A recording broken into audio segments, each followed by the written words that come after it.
Digamos, pero lo que queremos tratar, y vamos a hacer un ping-pong con Ricardo y participando Nico, es la generación del costo. Pero antes de entrar en el tema, y vamos a especificar en la energía eléctrica, así no nos vamos, porque si no vamos a hacer un programa de 4 horas hablando del tema, y lo que por ahí queremos es que se entienda y se clarifique un poco la información que otros medios no brindan, justamente porque tienen intereses creados. Antes de entrar en tema, explícame, Ricardo, ¿por qué hay cola hoy en las estaciones de servicio de YPF? Bueno, buenas noches. Buenas noches. Realmente muy interesante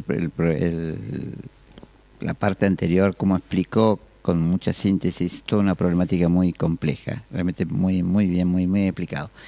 Hoy hay cola porque hace unos meses, en noviembre, diciembre, el gobierno liberó el precio de la nafta para que tenga un valor internacional, para que el petróleo, cuando sube el petróleo en el mercado mundial, habilita también que suba en la Argentina. Es decir, esto no tiene nada que ver con los costos de extracción que puede tener una empresa en la Argentina. Claro, esto no tiene nada que ver. Hoy en día el petróleo sube. Cuando sube el barril, por ejemplo, si hay un conflicto bélico en Arabia Saudita, sube el barril, va a subir la nafta en la Argentina, y sube también cuando sube el dólar. Cuando hay una devaluación, como el precio es internacional, las empresas tienen que tener un valor en dólares, independientemente de que a la gente se le paga en pesos. Y y las regalías y todo se paga en pesos. Pero bueno, se internacionalizó. Llegamos, ahí es lo que se llama la renta petrolera. La renta petrolera sería entre el costo de extracción y el precio que se vende en el mercado internacional. Para que se explique, para que entendamos, digamos, este papel que me acaba de dejar Marcelo de Álvarez, justamente de la obra de teatro de mañana, digamos, puede tener un costo acá en Argentina de 3 pesos. Pero si tiene valor internacional, que es $3, va a subir porque está atado ahora al valor internacional. Va a subir porque está atado al valor internacional. Y también, perdón, Ricardo, que en algún momento se dio el fenómeno de que ha bajado el precio del petróleo a nivel internacional y acá no han bajado los precios. No, porque porque hubo un precio sostén para mantener la producción, lo que se llamaba el barril criollo. Entonces, hubo precio sostén, o sea, para que no baje tanto y pudiese seguir extrayéndose el petróleo. Y claro, y ahora que está subiendo, eliminamos el precio de barril criollo y pasamos a seguir barril internacional. Es decir, nunca pierden. Sí, nunca. Nunca pierden. Nunca pierde. Se perdió un momento cuando estaba muy alto y el precio en el gobierno se mantuvo. No pagamos en la Argentina valor internacional, que ahora sí se puso con este gobierno. Claro, que es una decisión política. Es una decisión política. Bueno, Ricardo, ping-pong de preguntas y respuestas. Sí. Porque está bueno explicarlo. ¿Cómo se genera la energía eléctrica argentina? ¿Qué porcentaje tiene Yacyretá, que es una represa? ¿Qué importancia tiene la generación a través de las usinas nucleares aproximadamente? ¿Y cuánto es la incidencia de la producción de la energía eléctrica a través del gas? Bueno, mira, las atómicas, Atucha 1 y Atucha 2, que están en Zárate, y la que está en Córdoba también, produce más o menos el 8%. ¿Las hidroeléctricas? Las hidroeléctricas estamos hablando del 12-13%, si es que no me equivoco, y todo el resto... ¿Casi el 80%? Un poquito menos es térmico. Térmico quiere decir que puede provenir del carbón, puede provenir del fuel oil, puede venir del gasoil o puede provenir del gas. Es decir, insumos primarios que son caros. Bueno, hay un orden.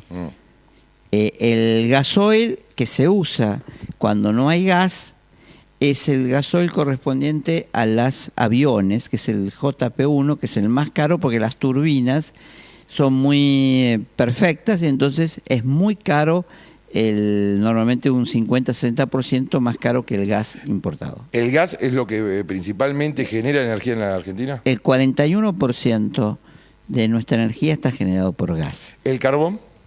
El carbón, ahí dependemos de Río Turbio y estaba muy parado, es poco lo que se usa en la Argentina, porque hay dos usinas, la usina de que se está construyendo en Río Turbio y la usina de San Nicolás, que es la que utilizan carbón.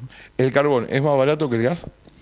El carbón es más barato que el gas y mucho más contaminante. Bueno, ahí tenemos una de las explicaciones que tiene que ver con el conflicto que hay en Río Turbio. No es negocio para los principales operadores de la energía producir carbón, más allá de la cuestión de contaminante que después la discutimos, pero es mucho más barato producir con carbón. Una vez que se produce la energía eléctrica, digamos que la usina hidroeléctrica, la central atómica, la usina térmica genera.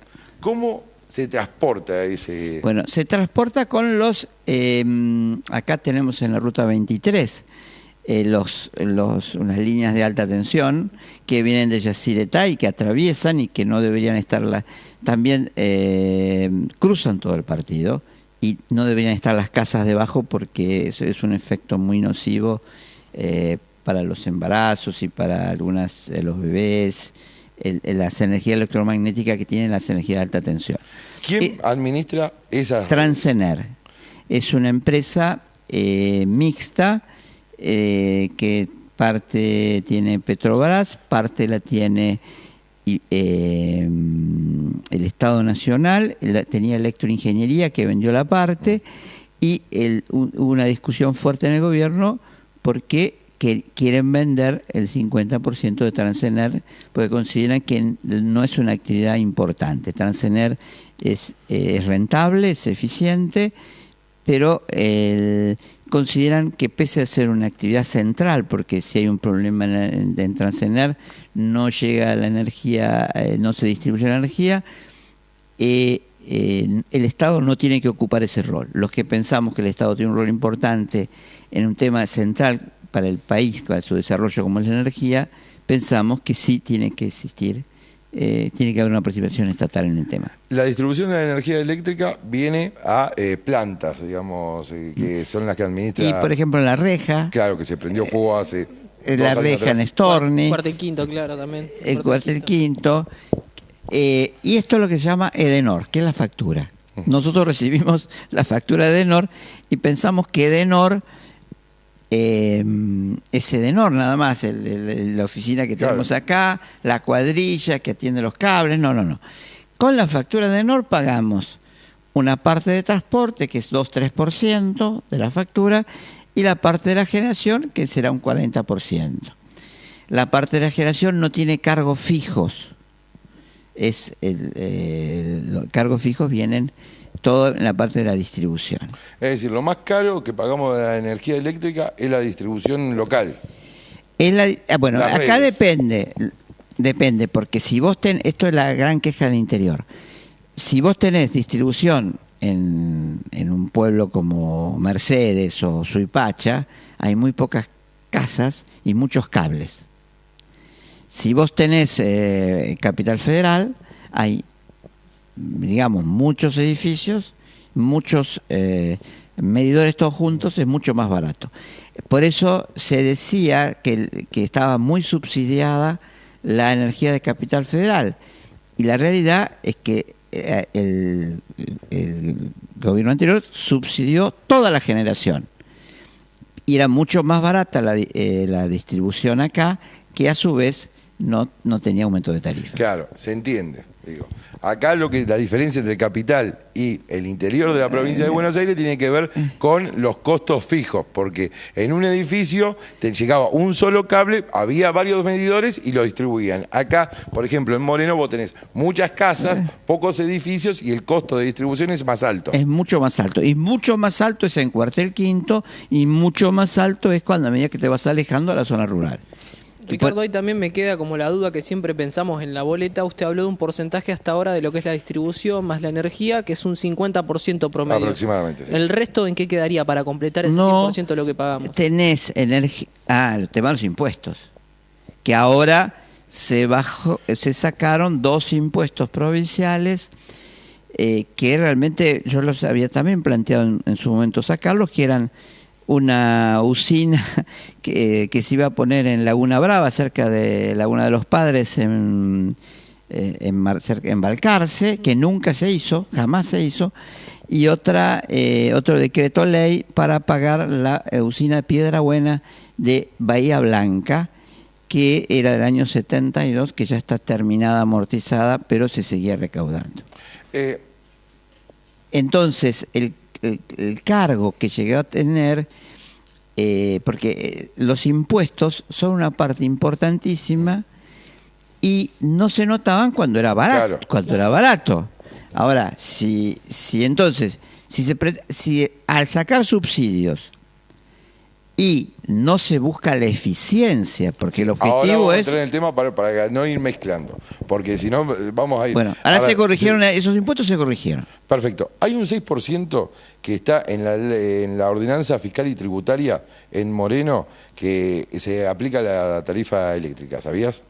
Claro, que esa es municipal. Y está a su vez la tasa de alumbrado, Sí, la tasa de iluminación. Que es otra cosa, pero hay una tasa que está en la ley, la ordenanza fiscal y tributaria, que es del 6%. Ayer estuvimos con Mauro Tanos, el secretario de Economía, y nos dijo que esa tasa no se puede sacar de la tarifa de Edenor porque está atada a una ley provincial. ¿Es así? No. Justamente uno de los debates es una decisión, bueno, si hay decisión política se puede sacar. ¿Se Ahora, puede sacar a nivel local o se tiene que tratar en La Plata? yo tengo entendido que en el caso del gas es una disposición municipal. ¿Y en el caso de la energía eléctrica? No tendría... Si es una ley, lo van a sacar ahora, porque lo que es por ley lo van a sacar. Ricardo, hablamos de la generación, hablamos del transporte, hablamos de la distribución. Bueno, acordate del alumbrado porque son cerca de 100 pesos. Sí, son 100 pesos, pero compensa, porque ayer lo estuvo explicando Tano. Porque no quiero entrar demasiado en el tema para que no se vuelva difuso. Tenemos entonces la generación, el transporte y la distribución de la energía eléctrica. ¿Dónde se aplicaban los subsidios? Los subsidios que pagaba el gobierno nacional en la gestión kirchnerista y que hoy están siendo recortados por el gobierno... Todos a la generación. Todos iban a la generación. Todos iban a la generación. Y como era muy fácil distribuir, muy fácil entre comillas, sí, se pudo, con los problemas que había de distribución, se mantuvo como congelada la tarifa de Edenor y de Sur. El resto del país fue aumentando. Entonces, el resto del país aumentaba la distribución y recibía el subsidio en la generación. En el Gran Buenos Aires y Capital recibía el subsidio de la generación y estaba congelado el valor de la distribución hasta el año 14, que empezaron a poner un poco de subir la tarifa. Bueno, hablamos de Yacyretá, hablamos de las centrales atómicas que son propiedad del gobierno nacional, ¿es así? Las centrales atómicas sí, la central Yacyretá sí, el resto de las hidráulicas no. Son privadas. Son privadas, se privatizaron las centrales. Bueno, ¿en algún momento fueron propiedad del gobierno nacional? Siempre fueron propiedad del gobierno nacional, y cuando se privatiza es el absurdo que antes el gobierno de Agua y Energía hacía el mantenimiento de la represa y tenía la parte generación eléctrica. Cuando se privatiza exclusivamente la generación eléctrica. Entonces hubo que crear un organismo para control de presas, que fue el organismo de control de presas que se le pidió el informe para la represa Rollero, porque era el único en el país que sabía algo de represas. Era una cosa que quedó media perdida en la organización del Estado para saber si la represa Rollero tenía problemas o no tenía problemas. Después hacemos acordar que al final le preguntamos por la presa Rollero. Sigamos entonces. La generación entonces de la energía eléctrica en Argentina en su mayoría está en manos de privados. En un casi 85% privado. ¿Cómo se establece el valor de la generación de la energía eléctrica? Bueno, ahí está. Eso viene del año del año 92 con la ley del marco regulatorio de energía eléctrica,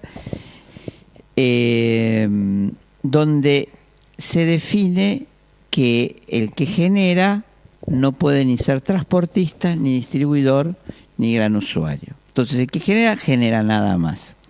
Y cada uno declara ante el órgano que decide qué generadora es más barata, un precio. Yo digo, vos generás a 10 pesos, vos generás a 20. Por y a ejemplo, yo 30. soy Yacyretá, genero a 10. Nicolás es la central atómica, genera 20. Claro, pero esos son ejemplos que trabajan. La central atómica no puede encenderse, se enciende y no se puede apagar. Claro. Y Yacyretá tampoco puede cerrar las turbinas. Entonces, lo que se llama de base. El resto de las que están a carbón, a gasoil, a fueloil, a gas, pueden resolver en prender o no prender. Entonces ellos dicen un costo, declaran un costo.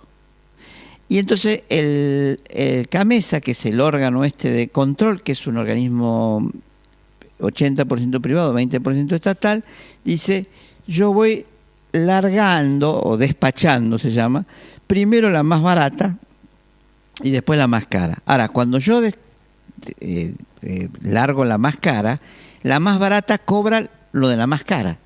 A ver, yo que tenía un costo de 10 pesos y Ángel, que tenía una térmica, cobraba 50, paso a cobrar yo los 50 que cobra Ángel.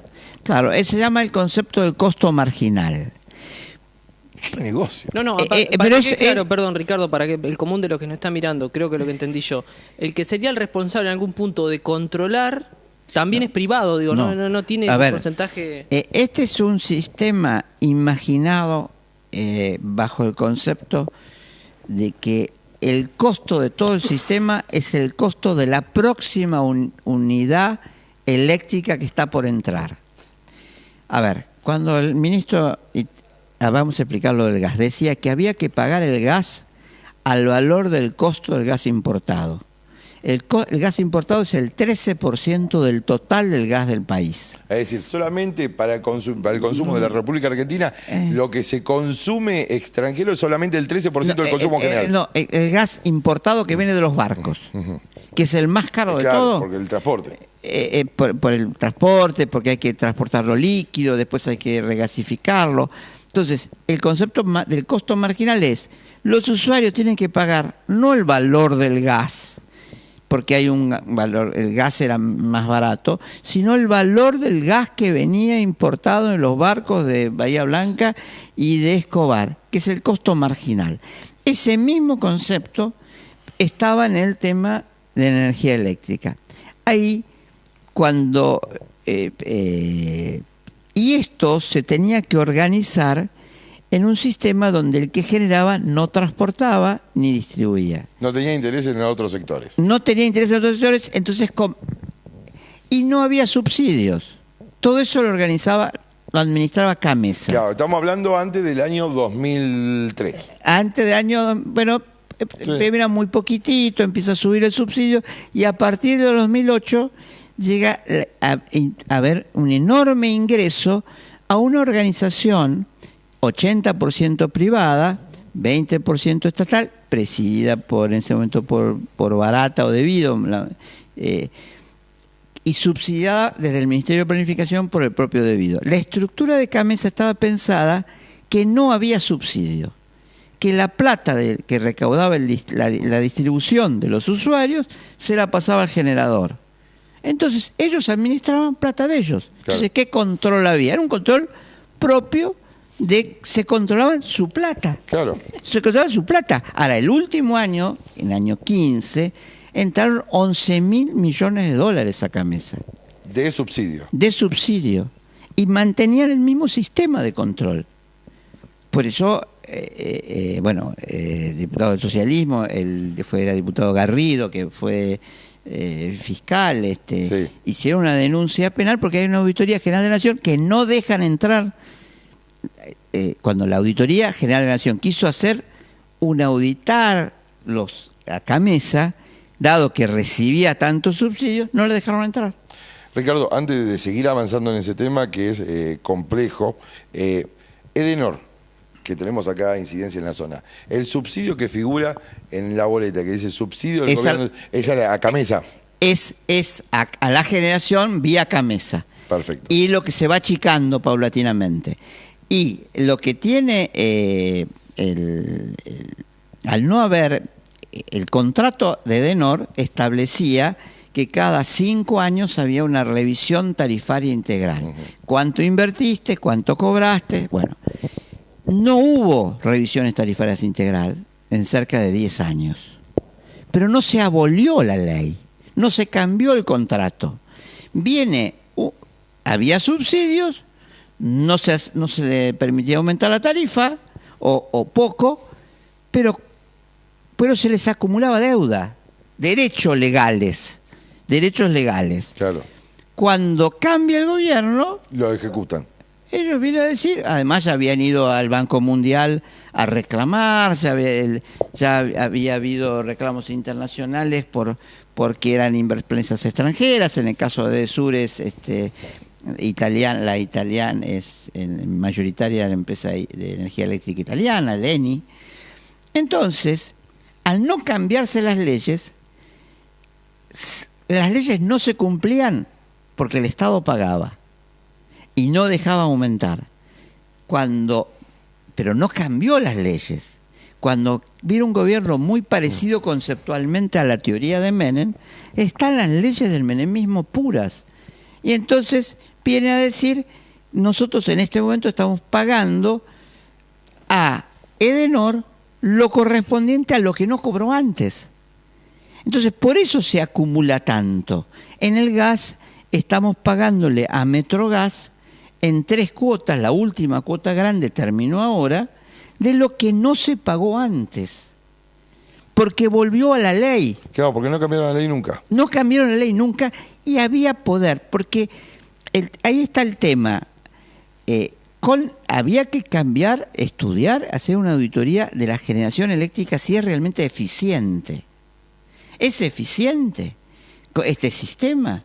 O, como ahora el que genera también transporta y también distribuye, es el caso de Pampa Energía, que es la empresa más importante, que el incremento en las acciones es espectacular. El Midlink que compró también la empresa del primo del presidente, que hace el soterramiento, que compró, saliendo del año 2015, compró Petrobras en $800 millones. O sea que tanto no había perdido con Edenor. Claro, porque perdía con Edenor, pero ganaba con Pampa Energía. Claro, porque, a ver si entiendo, yo soy una central térmica, estoy produciendo energía eléctrica, ¿no?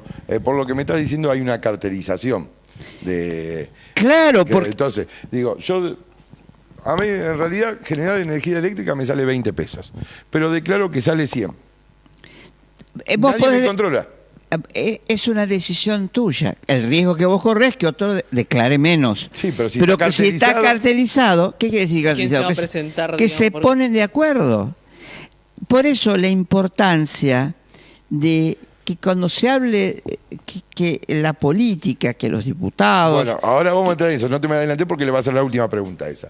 Porque justamente toda esta explicación tiene que ver para que la gente no compre el fulbito que le hacen para la tribuna. Porque yo quería decir algo. Hoy todo el mundo dice que Aranguren ha sido muy eficiente en sacar subsidios, pero fue eficiente en generar energía eléctrica económica y eficaz. ¿O fue eficiente al sacar subsidios? Claro. No, nadie sabe, porque el mecanismo tiene un manejo, se llaman los principios. Los principios, y no está transparentado, no está auditado por un órgano técnico del Estado Nacional. Y ahí está la importancia de analizar esto. Y ahora viene el tema, creo que es el meollo de la cuestión. Hoy se está debatiendo en la Cámara de Diputados y también en senadores el tema de las tarifas de los servicios públicos.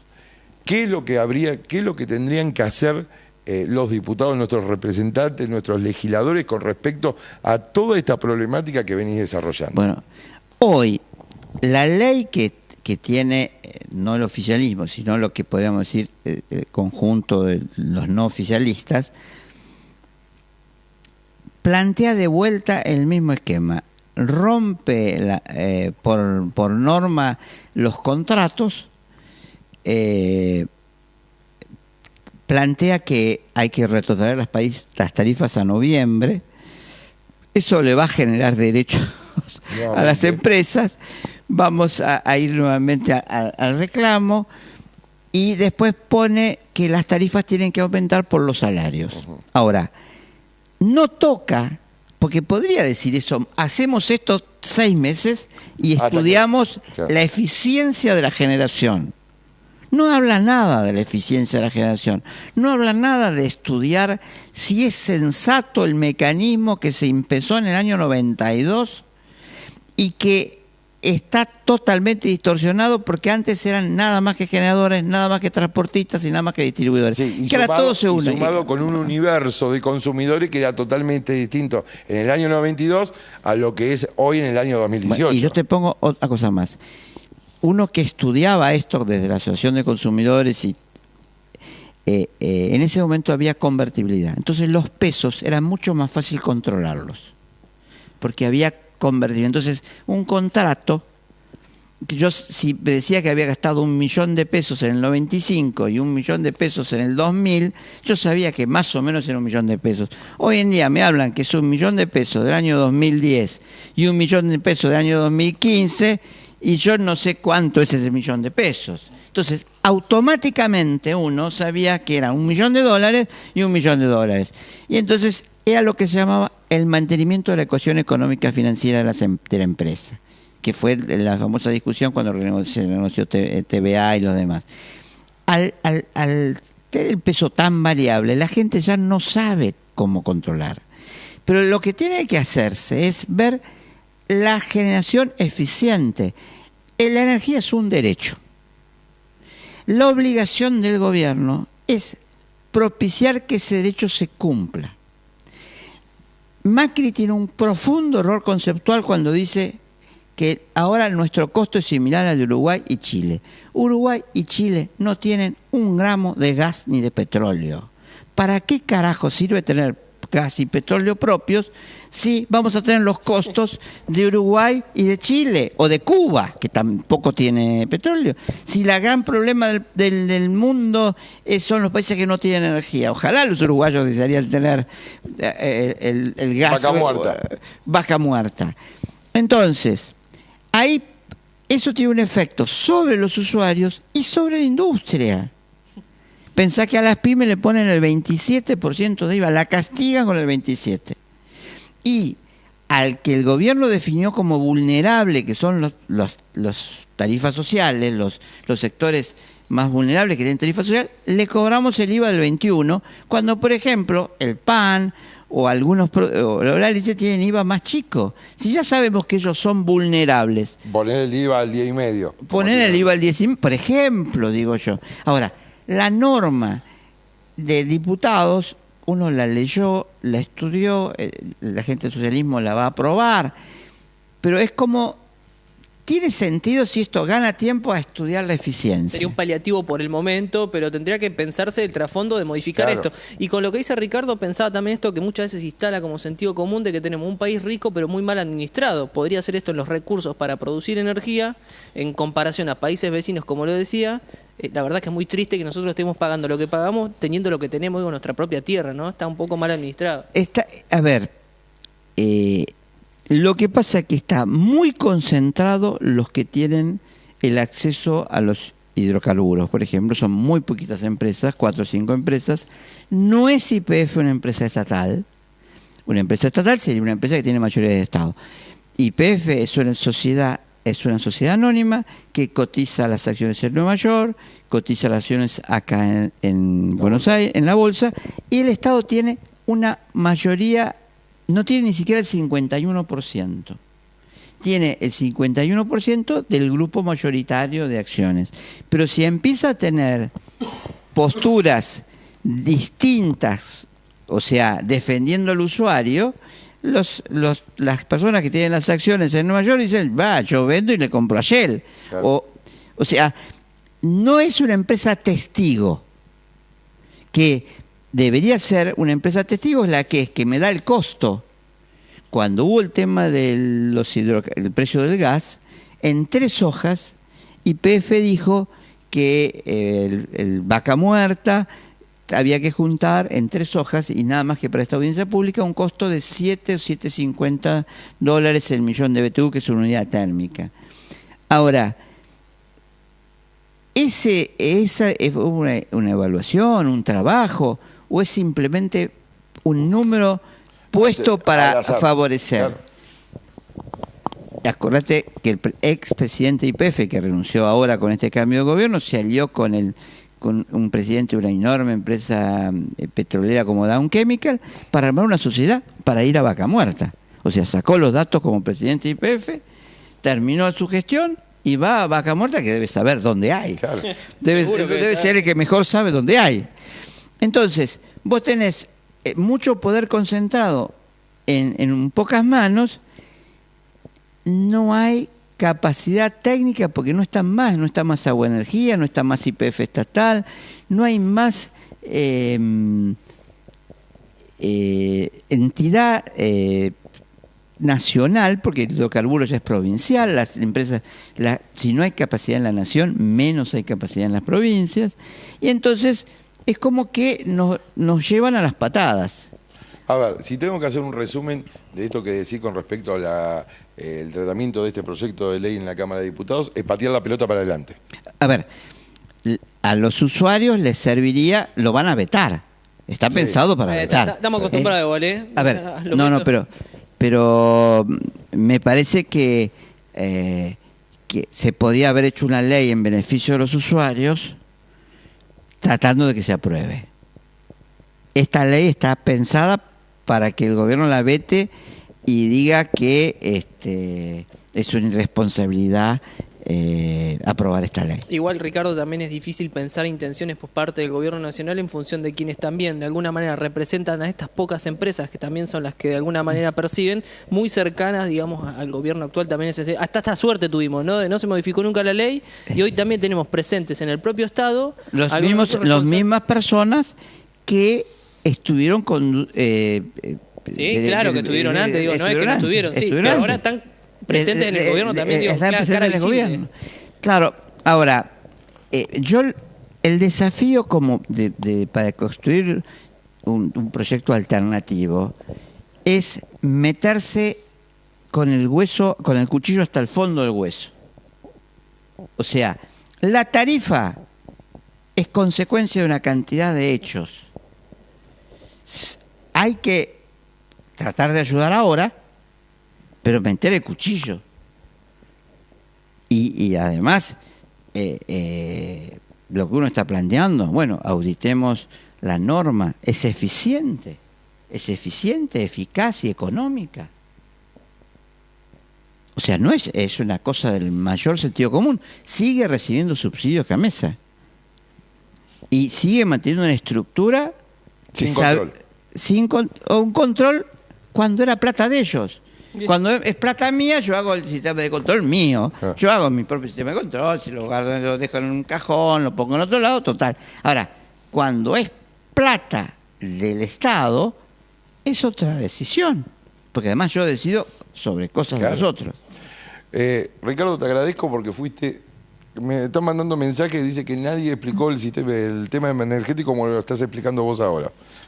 Me parece que es importante clarificar este tema. Te preguntaba por la presa Rollero porque en su momento me pediste un informe que emanó de Hidráulica de la Provincia, ¿era? Era Hidráulica de la Provincia, que fueron a terminar ¿a quién? Al ORCEP, organismo de control de las represas, que planteó que había que hacer determinadas realizaciones, como defender los laterales, impedir las filtraciones, impedir el socavamiento. El tema de las filtraciones es importante porque a la larga oxida la estructura de hierro. Ya esa estructura de hierro, acordémonos que hace, unos cuantos años, no me acuerdo cuántos, hubo que desagotar la represa. Sí, al poco tiempo de haber sido inaugurada, pocos años. Porque se habían cortado o estaban muy débiles los hierros. El problema de la represa no es estructuralmente si no se hace, no es que va a colapsar. Lo que va a pasar es que a la larga va a haber que hacer lo mismo que antes, que es vaciar el lago, y si viene una enorme lluvia, cuando el lago momento... está... si Dios deja de ser argentino... Si Dios deja de ser argentino, entonces viene la lluvia cuando no puede funcionar la Cada vez presa. me siento más ateo yo igual en ese tema, pero bueno. No, pero se entiende lo que uno está diciendo. Y está el mismo tema que hablaba antes, Ricardo, sería de vuelta al parche en este caso también. Sería un parche, digamos, esto que está contando usted. A ver, no es una prioridad. Yo quería terminar porque CIPEC, para los que leen la política, es un organismo muy pro gobierno. Pero en enero de este año... ¿Qué es CIPEC? CIPEC es un centro de transparencia y de políticas públicas. De allí surgieron la mayoría de los cuadros técnicos del gobierno que no vienen de la actividad privada, que no vienen de empresas... Sí, en un sentido más público, digamos. No vienen de Shell, por ejemplo. Claro. No vienen de Shell, vienen de ese ámbito de estudio. El especialista en energía, y esto salió en La Nación en una página, planteó que las contrataciones de generadoras o de centrales térmicas que realizó el ministro Aranguren, autorizado por Macri, iba a producir que la luz durante 10 años fuese un 6% más cara. Un sobrecosto de un 6%. Esto, si la quieren googlear, CIPEC informa, en un informe plantea que la generación eléctrica saldría durante 10 años más cara. ¿Por qué 10 años? Porque es el contrato que se firmó con estas empresas, que se reconoce independientemente que generen o no, le pagan potencia instalada. O sea, Camesa paga por la potencia instalada. Si yo tengo una potencia instalada y le pongo que iba a costar muy cara la generación, yo no genero nunca. Claro. Porque otras empresas generan, pero yo cobro vía potencia. Por eso hay que auditar, por eso hay que verlo de otro ojo, no desde los ojos de los empresarios, porque los empresarios están en el Estado y después vuelven a las mismas empresas. Desayunan, almuerzan y se encuentran en los clubes con los empresarios. Entonces, y al no haber dirigentes técnicos de origen estatal, porque ya el origen de SECBA ya se fue, estamos hablando del 92, 93, Agua Energía, estamos hablando de hace 25 años. Entonces, falta ese pensamiento estatal que reivindica lo estatal generando energía pública. Ricardo, te agradezco muchísimo estos minutos que te has tomado. La verdad que la explicación fue maravillosa. Lo que sí, me siento más boludo. Esa es la... Eso, Bueno, igual era algo que no necesitaba mucho más saber, digamos. No, igual... pero a ver, digamos, porque a ver, justamente, y yo se lo decía a Ricardo, porque a ver, para hablar de energía largo y tendido, digamos, sin ningún tipo de duda, pero este tema que a veces es soslayado por los medios, digamos, inclusive por nuestros legisladores, muchos de ellos por desconocimiento de esto que explicás. ¿O crees que no? A ver, normalmente... el diputado es un generalista. A mí me gusta el tema, nosotros estamos con el tema de la asociación de usuarios del año 2003, independientemente de la militancia política, y uno ha estado en las audiencias públicas planteando estos temas y cosas que uno obligó a cambiar o planteó que podían cambiar. Hoy, en una nota periodística de La Nación, dice que en las audiencias públicas se vota. Se votó el aumento. En la puta vida de la audiencia pública uno opina en contra y él tiene el coso aprobado, pero lo que menos es votar. Lo leí hoy mientras viajaba a La Plata. Te reíste, era la página de chiste. Votar, me parece que no. Ahora, hay que entrarle de lleno al análisis de los costos de exploración de petróleo, de exploración de gas, porque nos dicen que hay que desarrollar Vaca Muerta. Pero ¿cuánto vale lo de Vaca Muerta? Hay muchísima Vaca Muerta, y con esto es muy importante. Hay hay gas seguro, es más caro sacarlo que el gas convencional. El gas convencional hay una enorme posibilidad de que se haga el pozo y no se encuentre nada, pero es mucho más barato si se encuentra. Pero el otro es más caro, pero con seguridad hay. Entonces, ahí tiene que estar el Estado estudiando técnicamente, eficientemente, cuesta esto. Entonces yo, sabiendo lo que cuesta, puedo tener políticas de precios acorde. Lo que no es claro es la voluntad frente a los lobbies internacionales o al peso de las grandes empresas que están muy metidas en este juego de buscar el número.